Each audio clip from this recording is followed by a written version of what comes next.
এই অনেকদিন ধরেই তোমাদের একটা কথা বলবো ভাবছিলাম। আগে কি মহারাজ? মন্ত্রী আর কে বেশি ভালো সেটা পরীক্ষা নেওয়ার পরিকল্পনা করেছি, এবং যে এই পরীক্ষায় সফল হবে তাকে আমি পুরস্কার দেব। এ তো বেশ শুভ সংবাদ। এই পুরস্কার সেই ব্যক্তি পাবে যে ভালো কাজ করবে, ভালো চিন্তার মাধ্যমে বাকি মানুষদের কাছে এক অনুপ্রেরণার উদাহরণ হবে। বাহ, বাহ, সাধু সাধু, খুব ভালো প্রস্তাব মহারাজ। ভালো না চাই, এটা কোনো পুরস্কার না। ছে, ভালো কাজ করার কি চারটিখানি কথা? মহারাজ, একটা অনুরোধ ছিল। তোমার আবার কি অনুরোধ? বলছিলাম এখন আমাকে একটু বেরোতে হবে। আসলে আজ আমার নাতি নাতনিদের দল বাড়ি আসবে অনেক দিন পর, তাই ওই আর কি একটু গল্প আড্ডা খাওয়া দাওয়ার ব্যাপার আছে, এই আর কি। কোথাকার কোন রাজা এলো আমার? যখন ইচ্ছে আসবে, যখন ইচ্ছে যাবে, আর সেগুলো নাকি আমাদের মেনেও নিতে হবে। উফ, মন্ত্রী, এই হিংসুটে পানাগুলো কবে বন্ধ হবে তোমার বলো তো? তুমি যাও তো গোপাল। মানুষের ভালোবাসা পাওয়া, জনপ্রিয় হওয়া এত সহজ নয়। অনেক ধন্যবাদ মহারাজ। আমার তো বেশ গর্ব হয় তোমার জন্য, আর আমি চাই যে গোপাল আরো ভালো কাজ করে সেরা নাগরিক সম্মান পেয়ে এই কৃষ্ণনগরের মুখ আরো উজ্জ্বল করুক। নিশ্চয়ই মহারাজ, চেষ্টা করব। তবে পুরস্কারের কথা ভেবে আমি কোনোদিন কাজ করি না মহারাজ, যেটা আমার ঠিক মনে হয় তাই করি। এবার আমায় অনুমতি দিন, আমি আসি। হুম, বেশ বেশ, যাও যাও।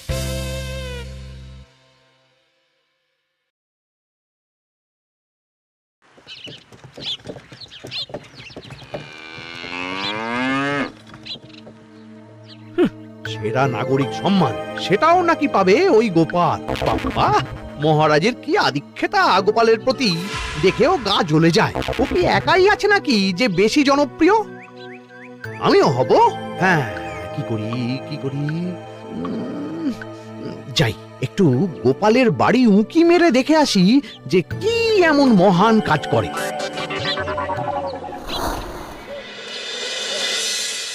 ও দিদা, শরবতটা দারুণ হয়েছে গো। হ্যাঁ, প্রাণটা জুড়িয়ে গেল। আর একটু খাবি নাকি তোরা?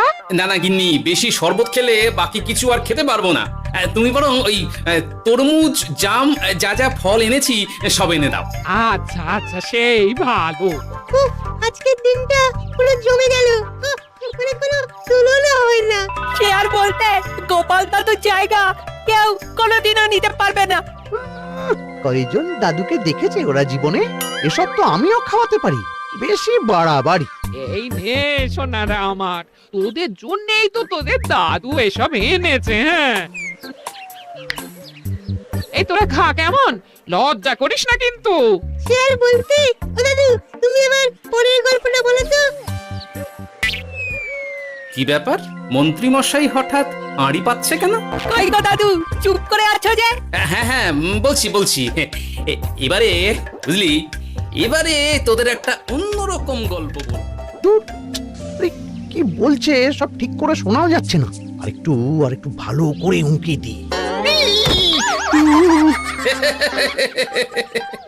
কি মন্ত্রী মশাই, ধরা পড়ে গেলেন তো? ওই জন্যই বলে অতি কৌতূহল ভালো নয়। কিসের কৌতূহল শুনি? কিসের কৌতূহল? তুমি কি ভাবছিলে যে আমি আড়ি পাচ্ছিলাম? মোটেই না। আমি একটা দরকারি জিনিস খুঁজতে ভুল করে চলে এসেছি এখানে। হ্যাঁ। আপনি কত ধরনের ভুল করতে পারেন সেসব আমার জানা আছে মন্ত্রী মশাই। এখন আমি সব আপোষ করে নিচ্ছি। এরপর এমন হবে যে লোকে তোমাকে পাপোশ করেও পুজবে না। না, কেমন যেন ঠেস মেরে কথাগুলো বলে গেলে মনে হচ্ছে। মন্ত্রী মশাই অমন করে রেগে গেলেন কেন গোপাল দাদু? আমিও তো সেটাই ভাবছি রে। যাকে সেসব বাদ দে, নে আমরা বরং গল্পে ফিরি। সেই ভালো।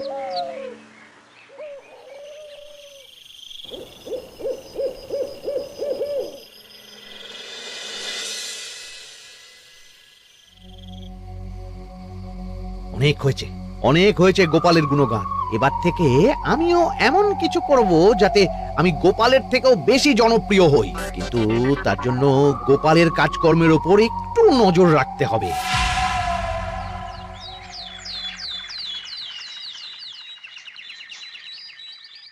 শোন বটাঘটা, কয়েকদিন তোদের গোপালের ওপর পুরো নজর রাখতে হবে। গোপাল কিভাবে কি করছে, কেমন করে করছে, সব এসে আমাকে জানাবি তোরা। আচ্ছা মন্ত্রীমশাই, চিন্তা করবেন না। একেবারে গোপালের দিন পঞ্জিকা বানিয়ে দেব আপনাকে।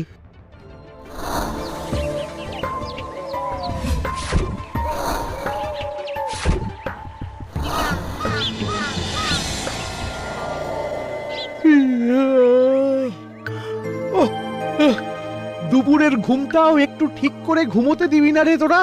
কি হয়েছে বল। আগে মন্ত্রীমশাই আপনিই তো বলেছিলেন। ঠিক আছে ঠিক আছে, ওহো বল কি হয়েছে। দেখে যা বুঝলাম গোপাল বড় উদার, পরোপকারীও।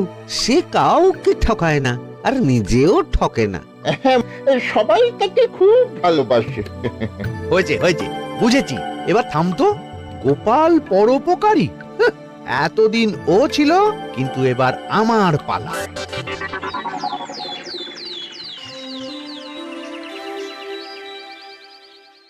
মহারাজ, আমার একটা কাজ আছে, তাই আজ একটু তাড়াতাড়ি বেরোতে হবে। দয়া করে অনুমতি দিন। তোমার আবার আজ কি কাজ আছে? কেন মহারাজ, আমার কি কোনো নিজের কাজ থাকতে পারে না?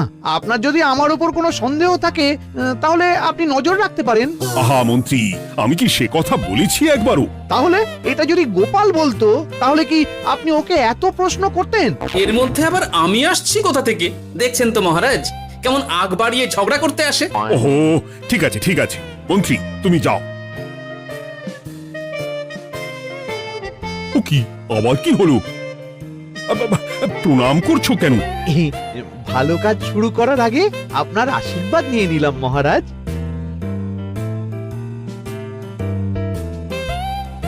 কিছু কি বুঝলেন মহারাজ? না, কি ব্যাপার বলো তো? কি সব ভালো কাজ শুরু করার কথা বললো শুধু? সেটাই তো, থেকে থেকে কি যে হয় বুঝি না।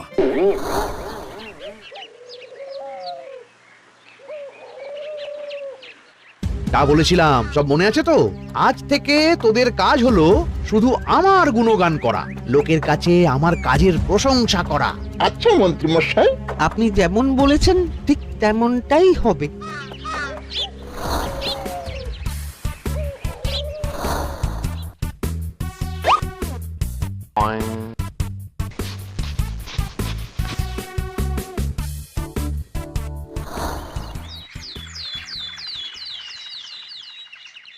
সত্যি কথা, মন্ত্রী মশাই মতো আর ভালো মানুষ হয় না। ওনার মন অনেক বড়। সে আর বলতে। বরাবরই তো খুব বড় মাপের মানুষ। আরে আরে গোপাল দাদা, আরে কোথায় চললে? এই রাজসভায়। ও মা, তাহলে তো তোমার সাথে মন্ত্রী মশাইয়েরও দেখা হবে। হবে বই কি? বাহ বাহ বাহ বাহ, তাহলে তুমি একটু ওনাকে আমার গিন্নির তরফ থেকে ধন্যবাদ জানিয়ে দিও। গতকাল উনি আমাদের অনেক সাহায্য করেছিলেন কি না? সাহায্য? মন্ত্রী মশাই? আচ্ছা ঠিক আছে।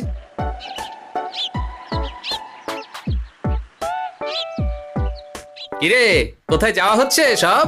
আজকাল তো তোদের দেখতেই পাওয়া যায় না, বাড়িতেও গল্প শুনতে আসিস না তোরা। কি করে যাবো বলো তো গোপাল দাদু, সময় হয় না তো। সে কি কথা, খুব চাপ চলছে নাকি? না না, সে কথা নয়। আসলে মন্ত্রী মশাইয়ের বাড়িতে একবার ঢুকলে খাওয়া দাওয়া গল্প খেলা সবকিছু সেরে বেরোতে বেরোতেই অনেক দেরি হয়ে যায়, তাই আর তোমার বাড়িতে যাওয়ার সময় হয় না। মন্ত্রী মশাইয়ের বাড়ি? ও, মন্ত্রী মশাই মনে হয় ভালোই সবার মনে জায়গা করে নিচ্ছে। যাকে ভালো কথা, সবার ভালো হলেই ভালো। তা মন্ত্রী, চারপাশ থেকে তো তোমার নামে বেশ ভালো ভালো কথাই শুনছি। খুব ভালো, খুব ভালো। এইভাবেই মানুষের পাশে থাকো সব সময়।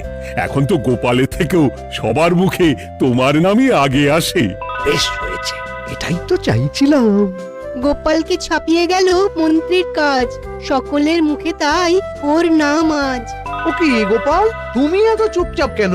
সবাই এখন আমায় বেশি ভালোবাসে, এতে কি তোমার কোনো অসুবিধা হচ্ছে গোপাল? অসুবিধা? কি যে বলেন মন্ত্রী মশাই, এটা তো খুব ভালো কথা। তবে কি বলুন তো, মানুষ যত তাড়াতাড়ি মাথায় তোলে, কিছু হলে ঠিক তত তাড়াতাড়ি মাথা থেকে নামিয়ে দেয়। মানে কি বলতে চাইছো? না তেমন কিছু না, ওই নিজের জায়গাটা ধরে রাখাটাই আসল।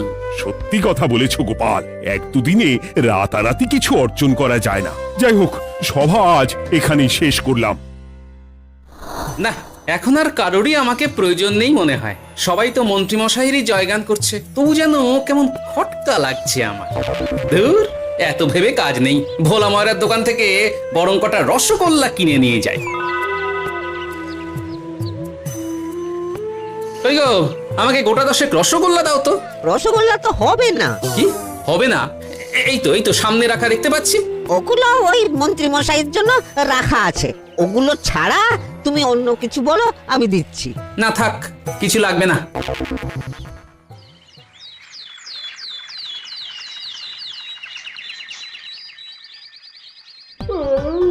ও কি গো, বলি কত বেলা হয়ে গেল, তুমি এখনো রাজসভায় গেলে না? কদিন ধরে দেখছি কিছু হয়েছে, আর তোমার রাজসভায় বলি যেতে ইচ্ছে করে না বুঝি? না না, সেরকম কোনো ব্যাপার নয় গিন্নি। আমি দেরি করে যাই কি তাড়াতাড়ি, কোনো কিছু তো আর কারোর জন্য থেমে থাকে না, বলো গিন্নি? মন্ত্রীমশাই তো আছেন, তাহলেই চলবে। এ আবার কেমন কথা? কিছু না, আমি বেরোলাম।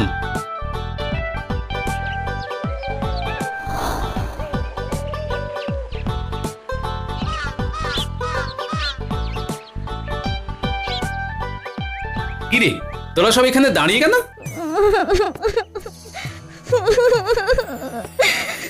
আমরা সব পরীক্ষায় শূন্য পেয়েছি, তাই আমাদের শাস্তি দিয়েছে। আসলে আমরা এতদিন কোনো পড়াশোনা করিনি তো বাড়িতে, পুরো সময়টা শুধু ওই মন্ত্রী মশাইয়ের বাড়িতে মজা করে কাটিয়েছি, তাই এমন হয়েছে। তা নিজের ভুলটা যে বুঝতে পেরেছিস, এটাই অনেক। এই কারণেই বলে নিজের কাজ নিজেকেই করতে হয়, বুঝলি? এরপর মন দিয়ে পড়াশোনা করবি, সব ঠিক হয়ে যাবে।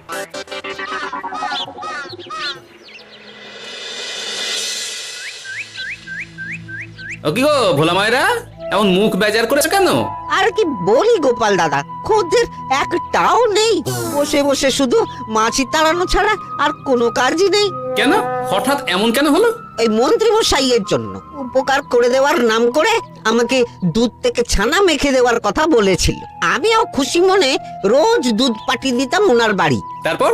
আসলে ওই মিষ্টি বানানো তো আর চারটিখানি কথা নয়, আমার সুবিধাই হতো। হঠাৎ খদ্দেররা সব জানানো শুরু করলো মিষ্টির স্বাদ পাল্টে গেছে, মান কমে গেছে, আর শরীর খারাপ হচ্ছে, এই সব। না না না, এ তো খুব খারাপ ব্যাপার। তার জন্যই তো আমি ওই মন্ত্রী মশাইকে উপকার করতে বারণ করে দিলাম। কিন্তু খদ্দেররা তো এখন আর বিশেষ করে আসতে পারছেন না। এখন তুমি ভরসা, এখন তুমি আমায় উপকার করতে পারো। হ্যাঁ বলো না, কি করতে হবে? তোমাকে তো সবাই খুব মানে। তুমি যদি ওই মিষ্টি খেয়ে সবাইকে বলো যে আমার দোকানের মিষ্টি ভালো, তাহলেই একমাত্র ওই আমার আবার বিক্রি শুরু হবে। বেশ।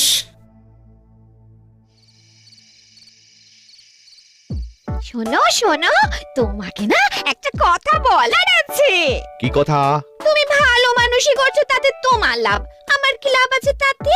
মানে তোমার আবার কি চাই? সোনার গয়না, আমার একটা নতুন সোনার হার চাই। হ্যাঁ, না দিলে কিন্তু আমি চলে যাব। ওই দেখো, আচ্ছা ঠিক আছে ঠিক আছে, দেবো। ও মা, তাই? সত্যি তুমি খুব খুব ভালো। আমি তোমাকে যতটা কিপটে ভাবতাম, তুমি ততটাও কিপটে না। না গিন্নি, তোমার গয়না আমি গড়াবো, কিন্তু খরচ আমি করব না। যাকে বলে মাছের তেলে মাছ ভাজা। সে আবার কি করে সম্ভব? তুমি দেখোই না।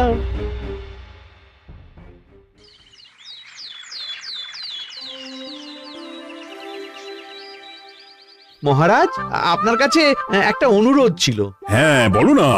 এই আগামী সপ্তাহে আমি সকলকে বিনামূল্যে বস্ত্র ও খাদ্য সামগ্রী বিতরণ করতে চাই, আর তার জন্য আমার ইচ্ছা যে আপনি সেখানে প্রধান অতিথি হয়ে আসুন। বাহ বাহ বাহ, এ তো ভারী উত্তম প্রস্তাব, নিশ্চয়ই যাব। অনেক ধন্যবাদ, এ তো আমার পরম সৌভাগ্য মহারাজ। কি খুশি তাহলে? এই আর একটা কথা, মানে বুঝতেই তো পারছেন অনেক খরচ, তাই অল্প পরিমাণ যদি মোহর, মানে আপনার যেটা ভালো মনে হয়। বুঝেছি বুঝেছি, আর বলতে হবে না। আপনি মহান মহারাজ, আজকে বুঝতে পারলাম আপনি সকলকেই সমান চোখে দেখেন। কি হয়েছে গো? তোমরা সকলে এখানে? বড় বিপদে পড়ে এসেছি গো দাদা। কি হয়েছে একটু খুলে বলো দেখি। মন্ত্রী মশাইয়ের অতি উপকারের ঠেলায় আমাদের সকলেরই বড় সমস্যা দেখা দিয়েছে। প্রথম বুঝতে পারিনি, কিন্তু এখন বুঝতে পারছি। দয়া করে কিছু একটা করো গোপাল দাদা। বুঝলাম, ঠিক আছে, আমি দেখি কি করতে পারি। যা বুঝছি, কিছু একটা করে মন্ত্রীমশাইয়ের উপকার থেকে সকলকে বাঁচাতেই হবে। কিন্তু কি করি পেয়েছি উপায়। সামনেই বস্ত্র ও খাদ্য সামগ্রী বিতরণের অনুষ্ঠান করবে বলেছে না? ওটাতেই কিছু একটা করতে হবে। যা বললাম তাহলে বুঝলি তো? ভালো করে মন্ত্রীর উপর নজর রেখে আমাকে সবটা জানা। হ্যাঁ গোপাল দাদু, কোনো চিন্তা করো না, মন্ত্রী মশাইয়ের আসল রূপ সামনে আসবেই।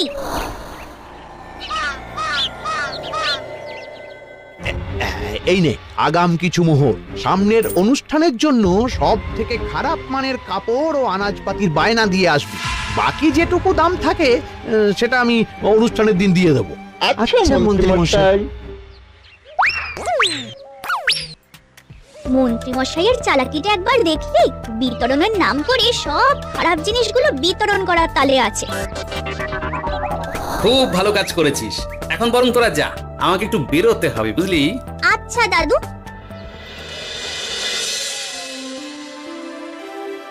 তুমি সত্যি বলছো গোপাল? এত বড় বিশ্বাসঘাতকতা! আমার থেকে মোহর নিয়ে, আমার হাত থেকে উপহার নিয়ে আমার প্রজাদেরই ঠকানো। এখনই তাহলে ওই মন্ত্রীকে ডেকে এনে শাস্তি দেওয়া হোক। না মহারাজ, মন্ত্রী মশাই যে শুধু আপনাকে ঠকিয়েছে তা নয়, মানুষের ভালোবাসারও দাম রাখেনি। সবকিছু সবার সামনে হোক। মন্ত্রী মশাইকে কি করে ফাঁদে ফেলতে হয় সে ব্যবস্থা আমি করে ফেলেছি মহারাজ।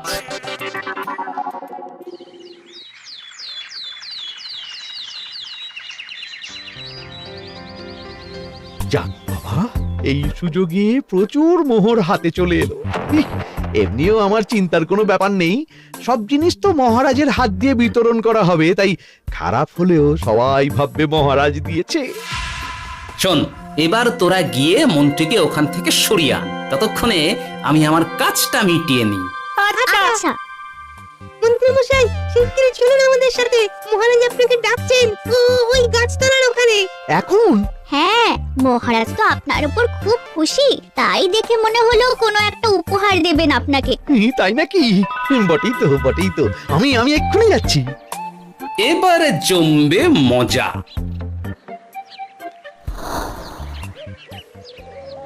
কই দেখি, কেউ তো কোথাও নেই। আমাকে যে বললো মহারাজ ডাকছেন। ধুর, আমি বরং মঞ্চেই ফিরে যাই।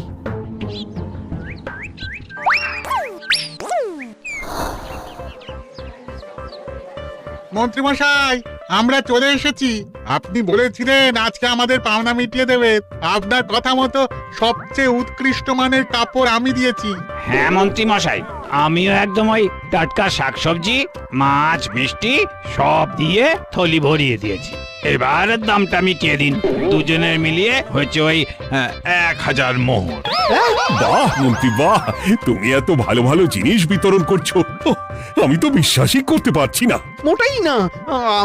আমি অত দাম দিতেই পারবো না। আমি তো ভালো জিনিস দিতে বলিনি। আমি বলেছিলাম সব থেকে খারাপ জিনিসগুলো দিতে। কি বললেন মন্ত্রী মশাই? এই রে, ধরা পড়ে গেলাম মনে হয়। তোমার এত বড় সাহস! তুমি আমার রাজ্য থেকে এইভাবে মানুষকে ঠকাবে? আমায় ক্ষমা করে দিন মহারাজ, আমি ইচ্ছা করে এমন করিনি। আর আমি কোনো কথা শুনতে চাই না। উপকারের নাম করে তুমি আমার প্রজাদের যা অপকার করেছো সব আমি জানি। তোমাকে শাস্তি পেতেই হবে। প্রহরী, বন্দি করো মন্ত্রীকে। মহারাজ, আর হবে না মহারাজ, আর হবে না। ওই জন্যই বলে, যেমন কর্ম তেমন ফল।